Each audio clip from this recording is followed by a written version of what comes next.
അങ്ങനെ അടുത്ത രാമായണ മാസം വന്നെത്തി. കഴിഞ്ഞ വർഷം മുതൽക്കേ പ്ലാൻ ചെയ്യുന്നതാണ് എനിക്ക് ഏറ്റവും ഇഷ്ടമുള്ള ഭാവയാമി രഘുരാമം രാഗമാലിക ഒരു വീഡിയോ ചെയ്യണം. രാമായണത്തിലെ 6 കാണ്ഡങ്ങളിൽ നിന്നും മർമ്മപ്രധാനമായ കഥാസന്ദർഭങ്ങൾ ശേഖരിച്ച് സംഗ്രഹിച്ച് ശ്രീരാമകഥയെ ചിത്രീകരിക്കുന്ന സ്വാതിതിരുനാൾ കൃതിയാണ് ഭാവയാമി രഘുരാമം. ഒരു വീഡിയോ ചെയ്താലോ എന്നുള്ള ആഗ്രഹം മാളുവിനോട് പറഞ്ഞപ്പോഴേ കട്ടയ്ക്ക് കൂടെ നിൽക്കാമെന്ന് സമ്മതിച്ചു. സാവേരി, നാട്ടക്കുറിഞ്ഞി, ധന്യാസി, മോഹനം, മുഖാരി, പൂർവി കല്യാണി, മധ്യമാവധി തുടങ്ങി ഓരോ രാഗങ്ങളിലെ ഭാഗങ്ങളും ഓരോ വീഡിയോയായി ചെയ്യാമെന്നാണ് ഉദ്ദേശിക്കുന്നത്. ആദ്യ ഭാഗം നാളെ അപ്ലോഡ് ചെയ്യുകയാണ്. എല്ലാവരും കണ്ടിട്ട് അഭിപ്രായം പറയണേ.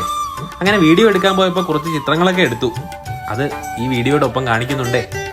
കാവടിയാടുമീ കൺതടവും നിന്റെ കസ്തൂരി ചോരുമീ കവിളിൻ